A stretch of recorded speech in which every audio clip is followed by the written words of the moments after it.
Hang on one second. I'm trying to get us on live.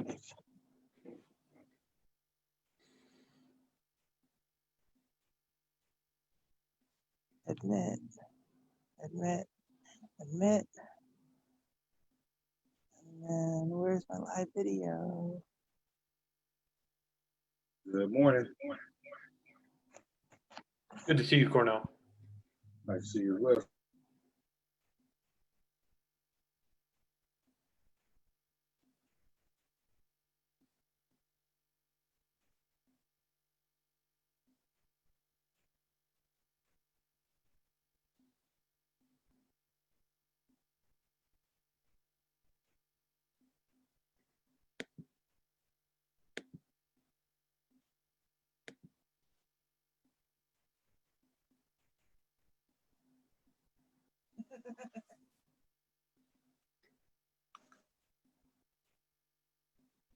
How do I get my background like that? Good afternoon, everyone. Good afternoon.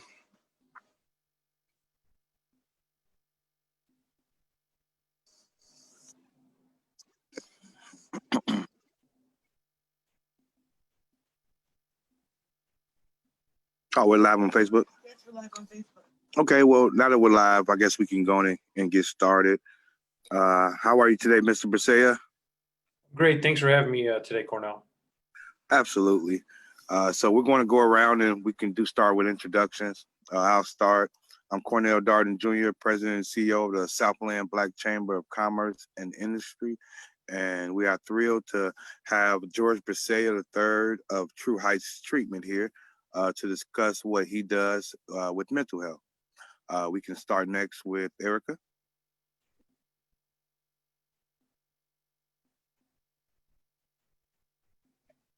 Hello, everybody. This is Erica. I am the Vice President of the Southland Black Chamber of Commerce. I'm excited to see what George has to say to us about mental health. I know it's a topic that is usually not discussed in any minority community, but I think it's a big deal and we should talk about it. Thank you. Awesome. Next, we have Kierra. Good afternoon, you guys. I'm Kierra, Membership Coordinator of the Southland Black Chamber of Commerce and Industry, and also owner of Sweet Keys Creations. I'm very interested in hearing what Mr. Brisea has to say about mental health. So looking forward to today's discussion. Awesome. Welcome, Kierra. Next, we have Ebonie Gist. Hi, my name is Ebonie Gist, owner of Arc Point Labs in Orland Park, and I'm also very excited to hear what the speaker has to say about mental health. I feel like it's a huge topic for our community, so really happy that you're doing this. Welcome, Ebonie. Next, we have Sandra Bass.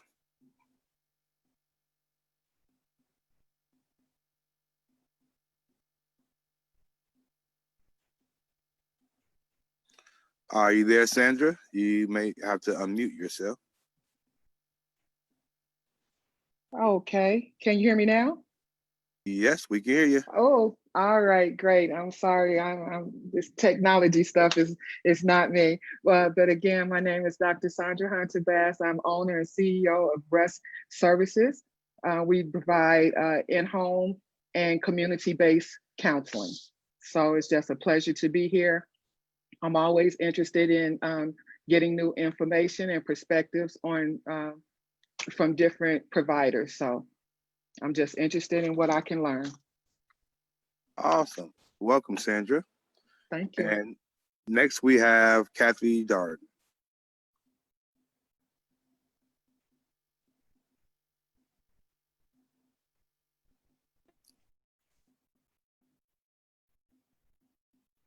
Well, it looks like Kathy may have dropped off. So without further ado, would you like to introduce yourself, Mr. Brisea? Thanks, Cornel, and thanks again for having me. My name is George Brisea. I'm the owner of True Heights Treatment. It is an individual psychotherapy practice located in Chicago Heights, Illinois. This month, we're celebrating our second year in business, and we provide services primarily based on health insurance and employee assistance. And we love the community that we're in, and I look forward to having this dialogue with some members of the chamber.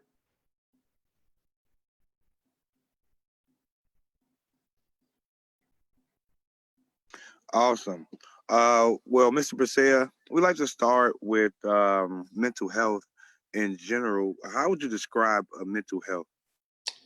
So it's something that we all have, just like physical health. It is something that's really overlooked in our society, and I feel like it's really overlooked in communities of color as well.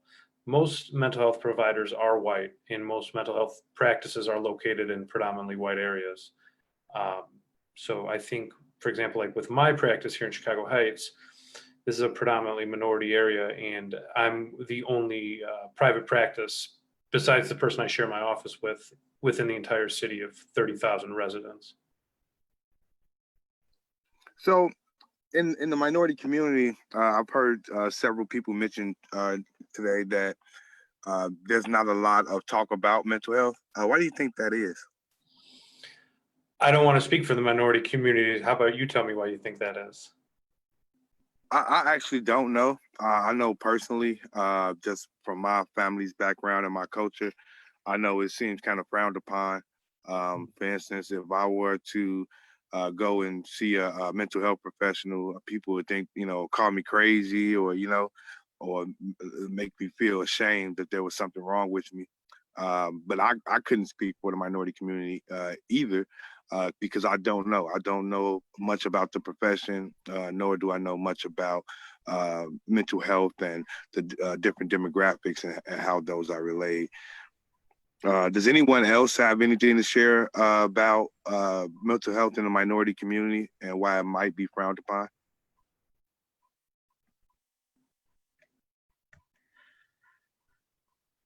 Where is it? I got you.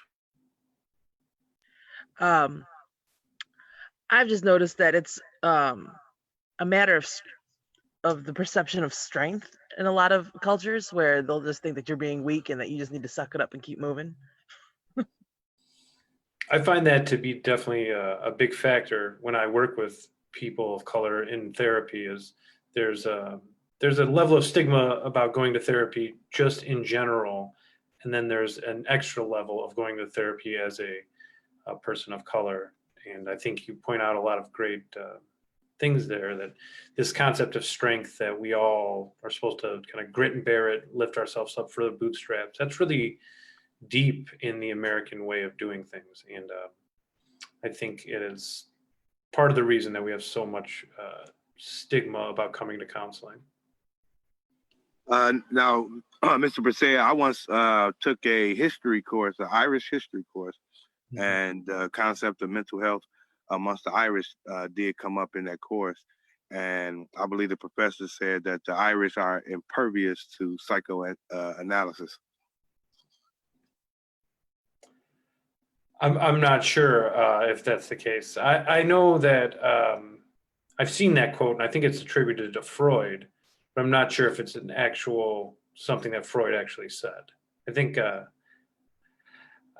I think all people could benefit from mental health counseling regardless of race or background, but it really falls on the practitioner to make sure that they have their own understanding of race, and they've thought about their own, like, for example, in my case, whiteness, and how that plays into the therapy relationship.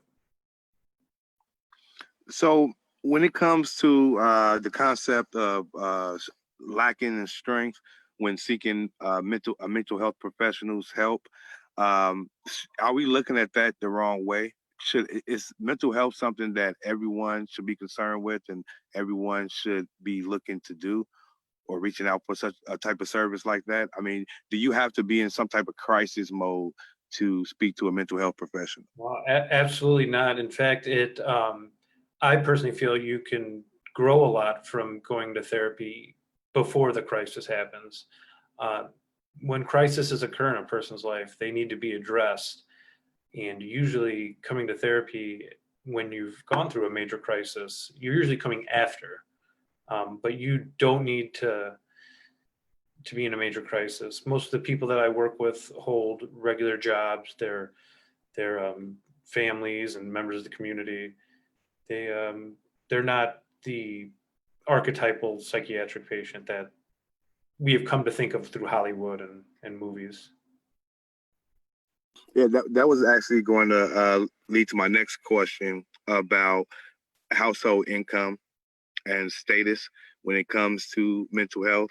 I know from my background, I've always looked at, going to see I guess some people call it a shrink. I'm not sure if that's a bad term or not, but I always seen it as something that rich people do. It was a rich person's problem. And, coming from the concept of strength, that it could possibly be seen as something that a rich person who's spoiled, crying about their problems would do, and not somebody that's a hard working person from the working class. Mm-hmm.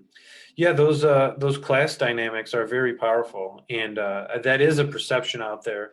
But primarily where I practice at, I'm seeing people throughout the socioeconomic continuum, and I see people of all backgrounds. But there is a thought that that is out there that this is kind of just a luxury thing that people can go to, that wealthy people can go to.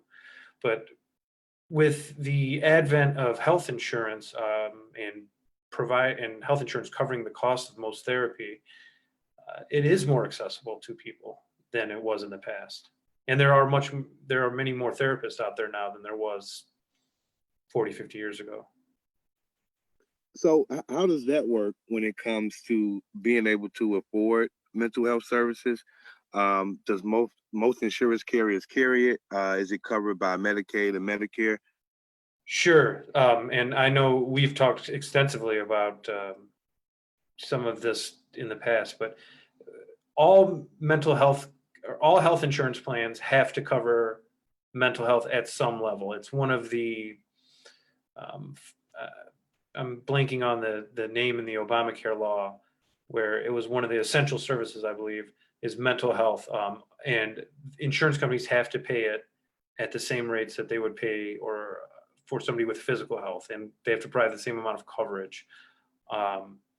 So health insurance does cover it. So almost every single health insurance plan that an employer has some level of mental health coverage. And it all depends on, for example, if you wanted to come see me, as your provider, it would depend on if I'm an in-network provider with that insurance company.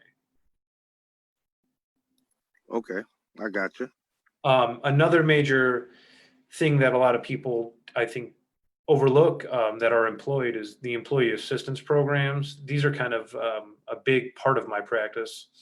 And an EAP is a benefit that your employer would provide to an employee outside of their health insurance. And the EAP will connect you with a therapist in the community, and you can get a certain amount of sessions for free, just as being an employee of any, one of these corporations that has this as a benefit.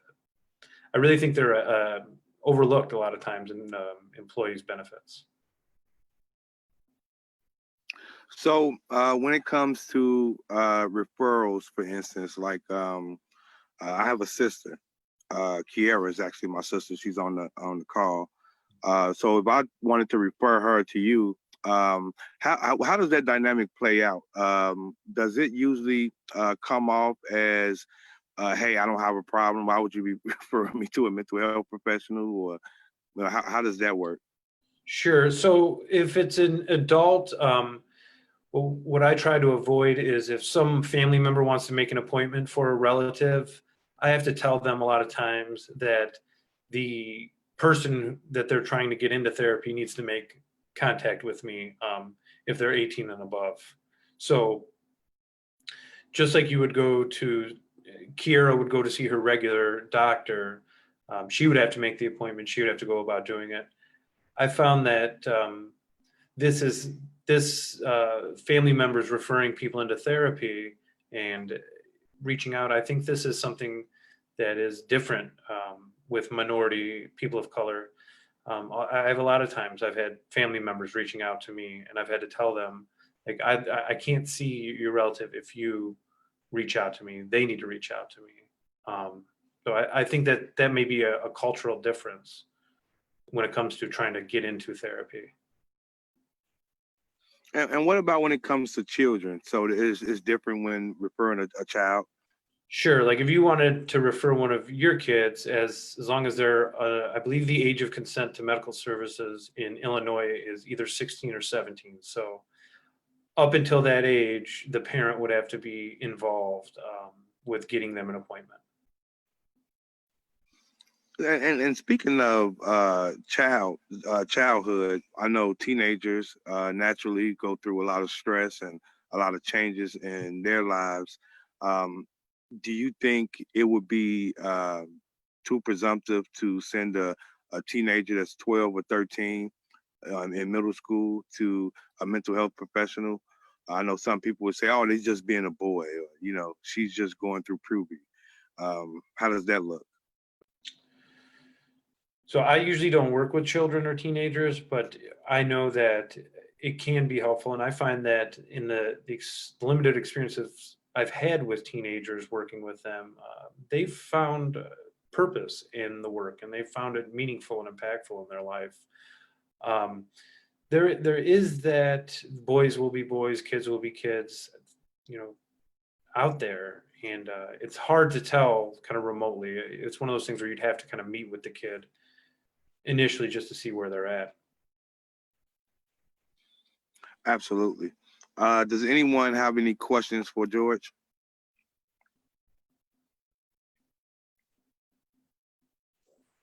For those joining on Facebook, we are speaking with George Presea of True Heights Treatment, discussing mental health.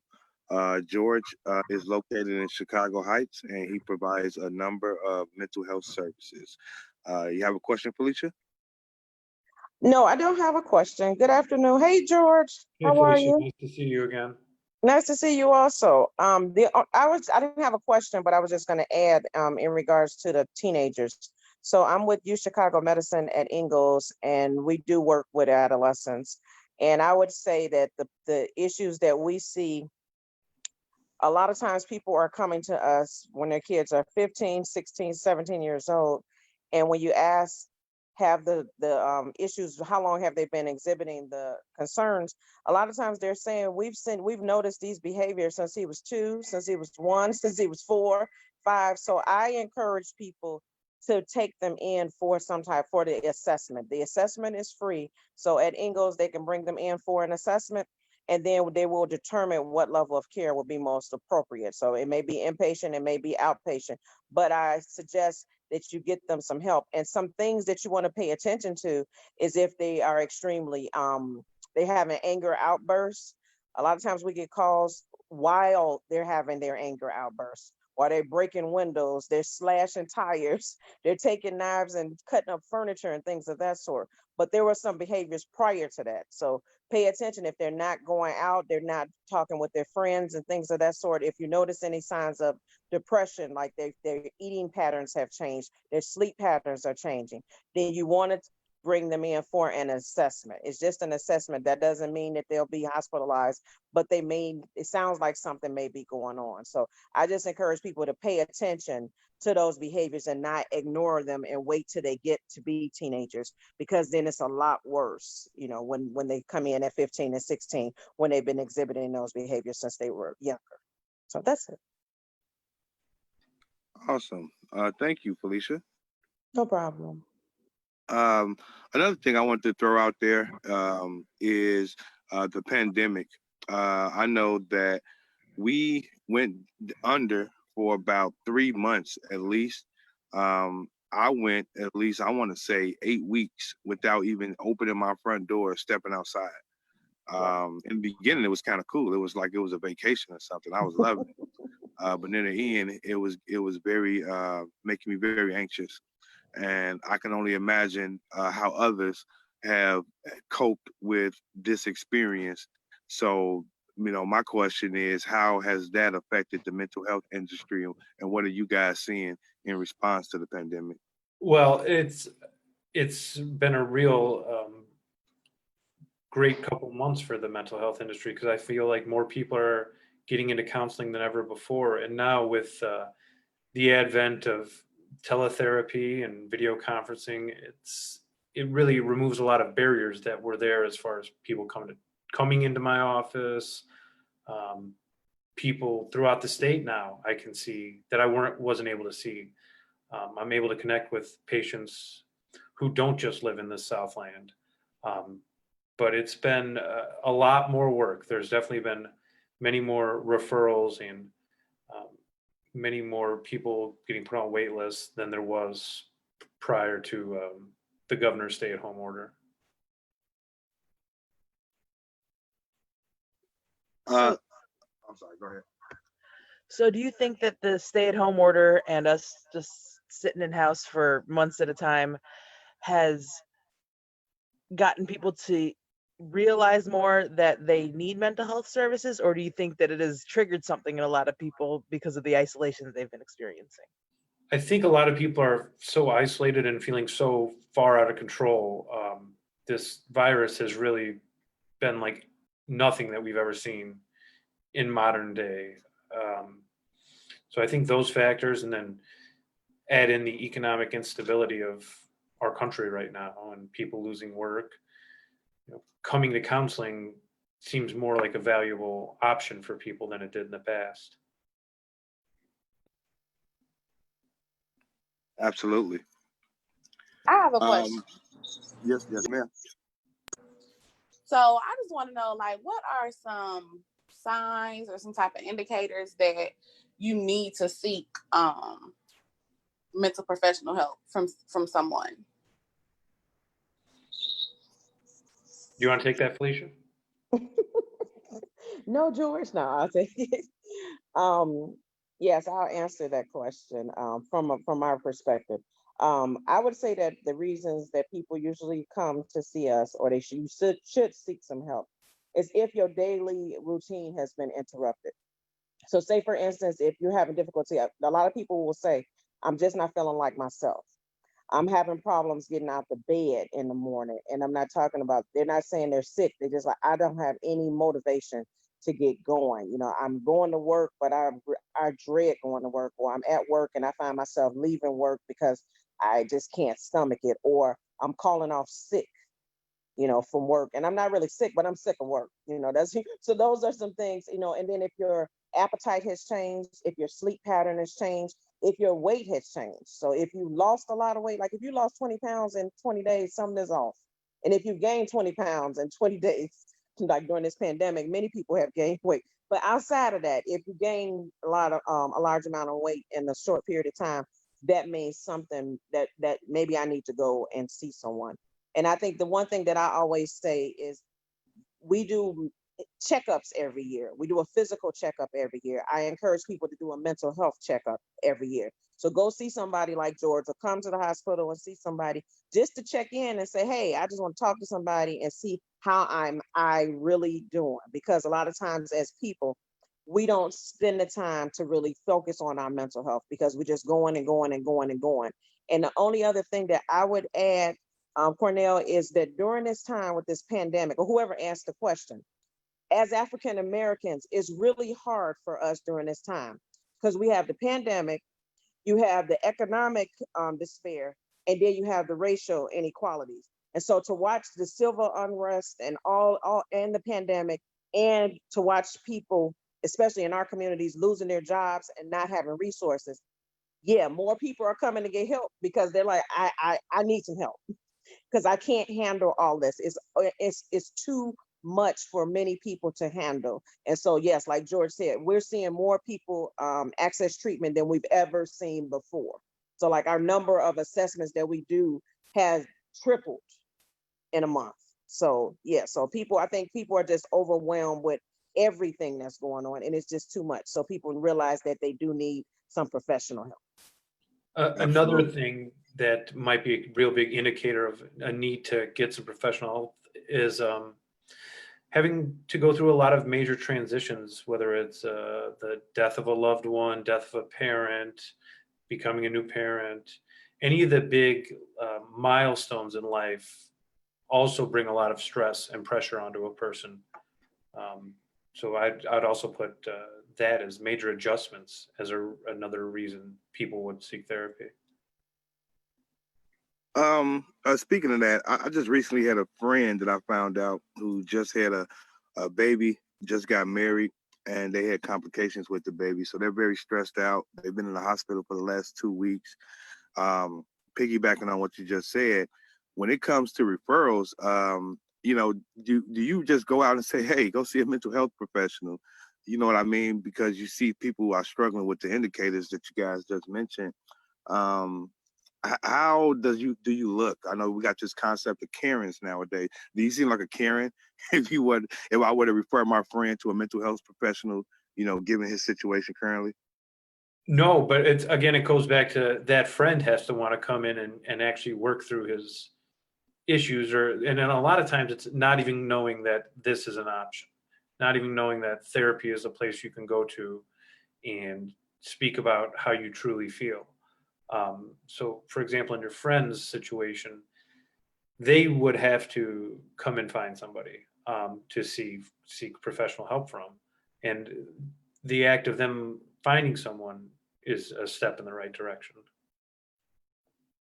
So I can only imagine if I were to suggest that, hey, why don't you go see a mental health professional, that he'll probably take that the wrong way.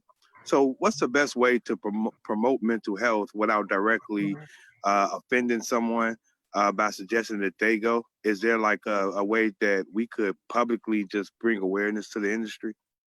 Sure. Well, one thing I think people that have been in therapy and benefited from it should be the first ones to say, hey, I went and I worked through this and it helped me. Also, I think there's a litany of treatment options out there, and there's more mental health awareness now than I think probably at any other time in history. It's just more or less of making sure people are in network with their insurance. A lot of times cost ends up being a real reason people avoid coming into therapy. And that is a problem of our healthcare system.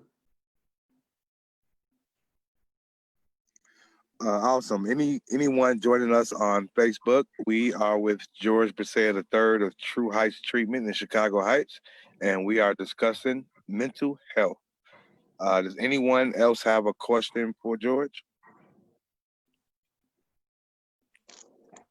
I just wanted to say that I just noticed that it is National Minority Mental Health Awareness Month this month. I did not know that. Yep. Yeah. Sure.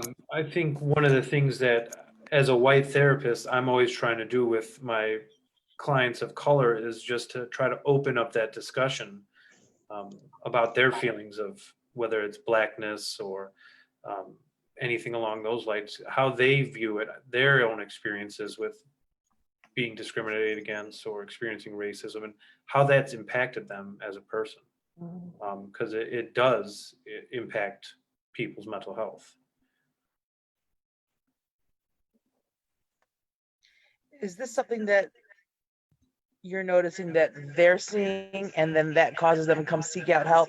Or is it something you guys usually come to in therapy when we're trying to get down to the nitty gritty of their why they're feeling certain ways? Sure. Well, sometimes we're really influenced by external events, like when the George Floyd incident happened in Minneapolis. I mean, I spent a lot of time just processing the feelings of what came up with my clients who are Black, and their own experiences of whether it is encounters with the police or encounters with DCFS or social workers or things like that, and just talking about the feelings that come up. And how did you feel when you were discriminated against or arrested unjustly? How did that impact you? Things like that.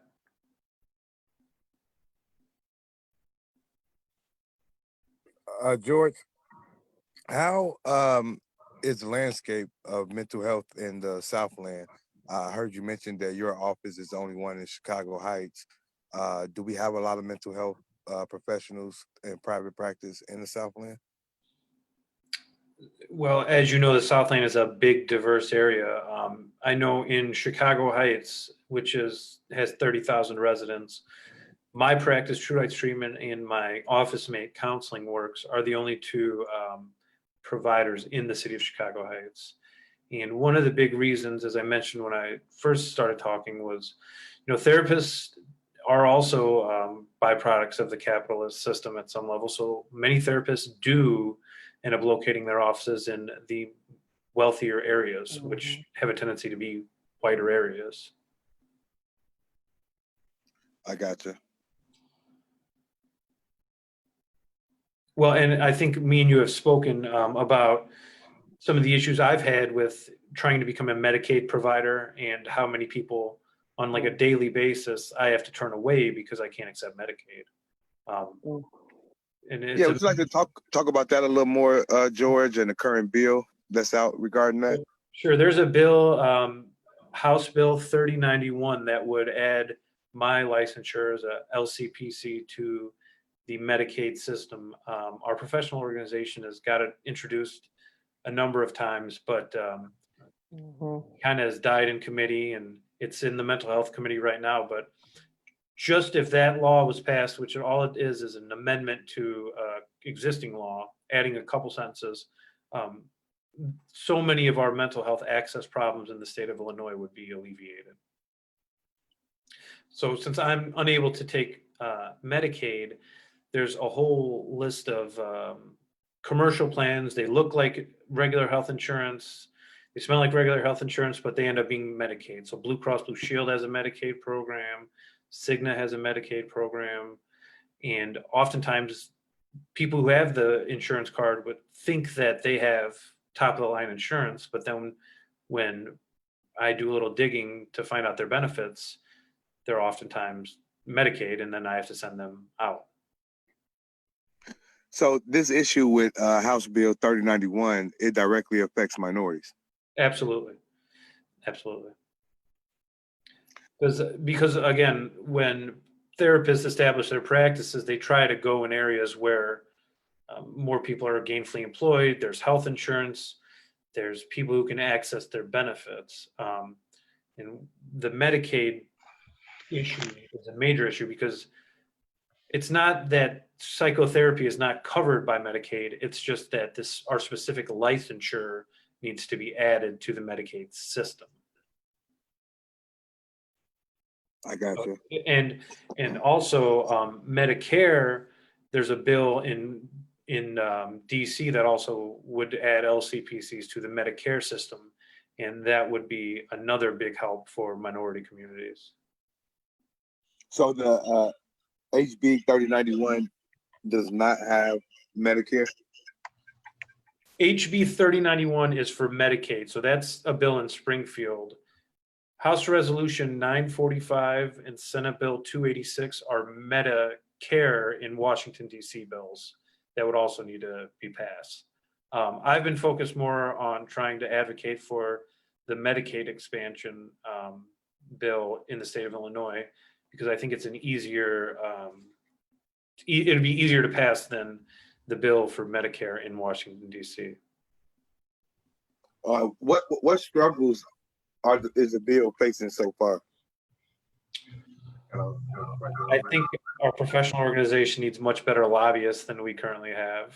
And that's a major problem. I've done a lot of lobbying, my state representative and other representatives on getting this bill, but it's just kind of stuck in committee right now. And which committee is it stuck in? It's in the mental health committee. And it's been in there since March. So it's kind of been it's an issue that it's not getting passed. Now, we will be having a veto session coming up here in the fall, correct? Yes, I believe so. And would that issue be brought up, or does someone have to bring that issue back up? I would assume, not really knowing how Springfield works, that the mental health committee would have to hear the issue and then probably get the bill up for a full House vote. Okay. Well, we would definitely love to look into the issue and see what resources the chamber can provide and helping to advocate for mental health, especially in the minority community. Thank you for that, because one of the things is a lot of people, when they want a therapist, they want to get that individual come lay on the couch and talk about everything. They don't necessarily want to be going to a community mental health center where there's a long waiting list and it's less private. People want to have the one-to-one therapy experience in my understanding of things. Absolutely. And I'm curious, Felicia, you work with University of Chicago Medical Center? Yes, I'm with U Chicago Medicine at Ingalls and Harvey, Okay. and I'm with the Department of Psychiatry.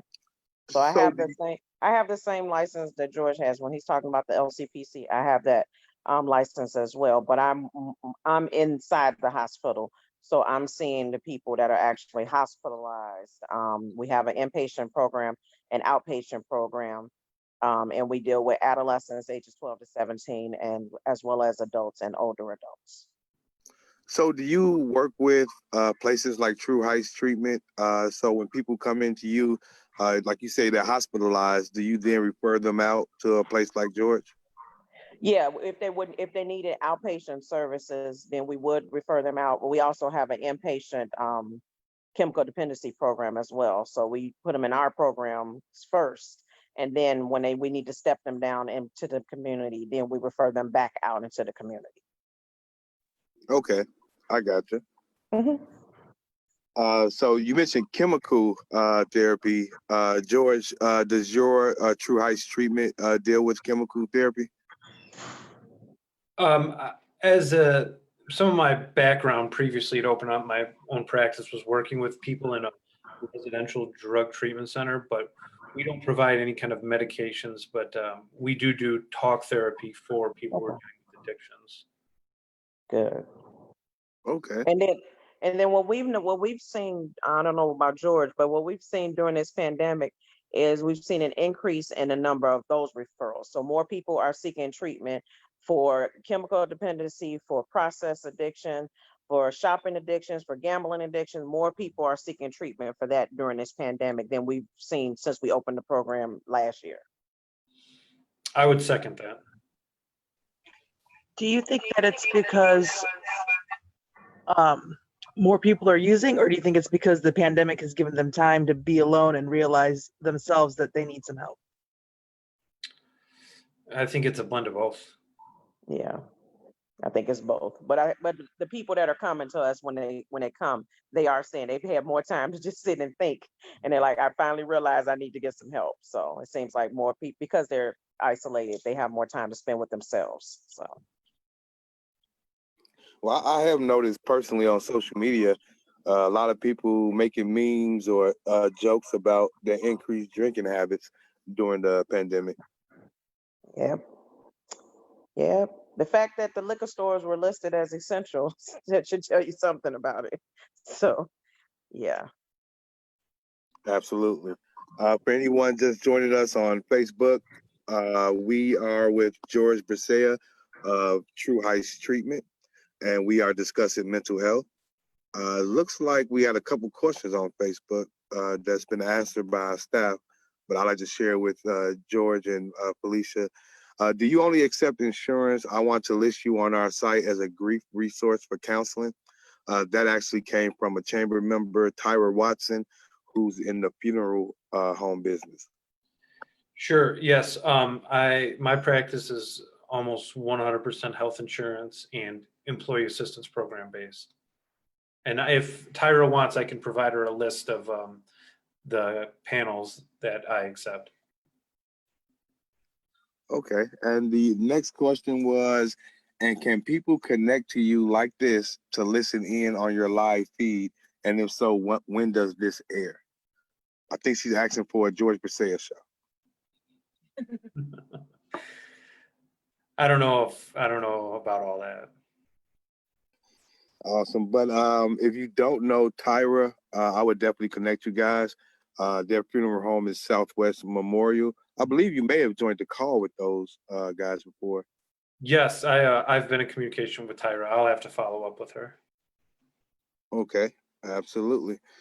Does anyone else have a question for George or Felicia?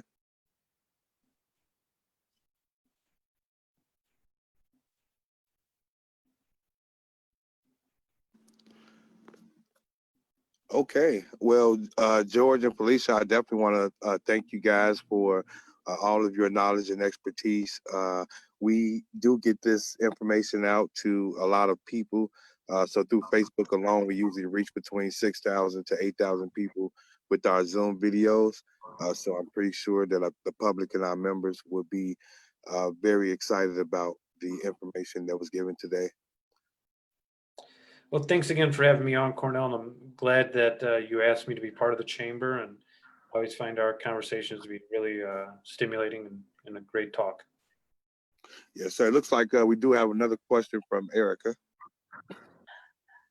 I was just wondering if you could list the specific services that you provide. I know that mental health is typically broken down into a whole bunch of different categories. There's trauma counseling, grief counseling, and Sure. chemical dependency counseling, and on and on and on. So I was wondering if you could let us know about specifically what you specialize in. Okay, so I'm pretty much a generalist. I'll see almost anybody who calls. I see a lot of employee assistance program patients. That's kind of my niche. I enjoy talking about people with their work lives and how that impacts everything that they're going through. I can tell you who I don't work with. I don't work with couples and children. I find work with those populations to be the most exhausting and difficult to do. Thank you. Awesome. Does anyone else have a question for George or Felicia? Well, would you like to close us out, George or Felicia, with any information? Sure. Like I said previously, my name is George Brassi at True Heights Treatment LLC. We are currently accepting new patients. We're in network with several health insurance companies, and we're providing both teletherapy visits, and we are slowly beginning to see people in person again now that we've reached phase 4. You can learn a lot more about my practice at www.trueheightstx.com. Awesome. So we will continue with outroductions. I will start. I'm Cornel Darden Jr., President and CEO of the Southland Black Chamber of Commerce. I'm glad to have all of you on the call today and all of our viewers on Facebook. And we can move next to Felicia. Well, thank you, George, for I think I saw it on your Facebook page. So thank you for sharing it. Again, my name is Felicia Houston, and I'm with Chicago Medicine at Ingalls. I'm with the Department of Psychiatry. I'm a licensed clinical professional counselor. And how I try to deal with the myths is I usually try to go into non-traditional places to educate people about mental health. So like churches, salons, spa, wherever there's a group of people and there's an opportunity for me to speak, then I usually come so that I can encourage people to get the help. And I usually get referrals anytime I go and speak. People are like, oh, I think I need some help. And so then I'm able to give them information. And if we can't take them, then I give them other referrals outside.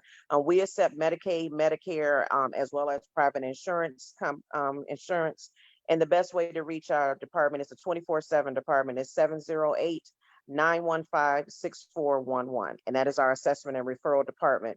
All of those are licensed master's level people who do assessments to determine the appropriate level of care. And we assess children, teenagers ages 12 to 17, adults as well as older adults. And we do inpatient and outpatient. And we're still doing telehealth. We're not in person yet. So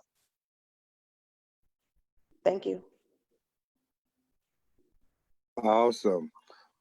Thanks so much for joining us, Felicia. Very, very informational. Next, we have Kierra, outroduction. Hi, I'm Kierra, owner of Sweet Keys, membership coordinator of Southland Black Chamber of Commerce and Industry. I enjoyed the conversation today. Thank you for answering my questions, George and Felicia. Thank you. Awesome. Next, we will move to Erica. Thank you so much, George, for coming on with us today, and thank you, Felicia, as well. You added some great insights into what we were talking about. I am the Vice President of the Southland Black Chamber, and I'm excited about being able to talk a little bit more about this topic. And of course, if any other questions or comments come through, I will forward them over to you guys. Thanks. Thank you, Erica. Next, we have Jake Handey.